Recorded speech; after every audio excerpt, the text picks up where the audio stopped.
Un défilé du personnel pour présenter les nouveaux uniformes de la compagnie Brussels Airlines. Exit le rouge, place au bleu et au champagne dès le 1er mars, avec des coupes féminines, masculines et unisexes et des matières écologiques, un choix plus moderne et adapté.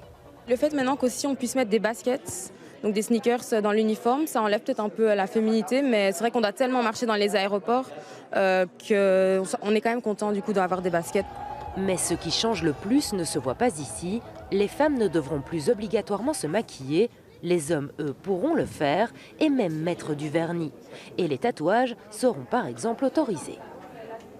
Moi, personnellement, je serai toujours en maquillage parce que ça fait partie, et moi, mes rouges-lèvres, j'adore. Je serai toujours en maquillage parce que ça fait partie, je trouve, de mon look d'être hôtesse de l'air. Et il faut évoluer. Je peux maintenant avoir un peu plus de boucles d'oreilles qu'avant. On pourrait qu'avoir 2 boucles d'oreilles. Alors, je trouve ça très bien. Un assouplissement qui plaît au personnel. Je ne vais pas me maquiller, etc. parce que c'est pas dans mon style, tout simplement.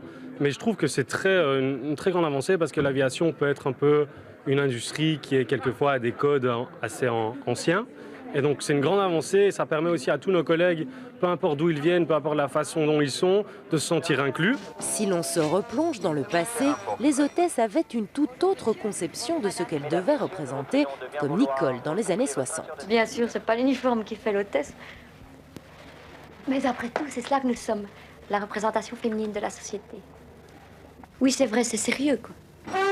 Elles sont même pendant longtemps considérées comme des icônes du style, avec des uniformes créés par de grands créateurs, Dior ou encore Balenciaga en France, et chez nous Olivier Strelli. Mais les injonctions sont fortes, au départ obligées d'être célibataires, sans enfants, jeunes, avec une taille et un poids déterminés. Chaque compagnie établit ses propres règles et ses propres adaptations de la tenue. Elles sont pas très mini, mais ça vous paraît pas un peu long pour la saison? Non. Personnellement, non. Je trouve que ce serait très peu élégant pour une hôtesse, d'autant plus que nous devons rester classiques.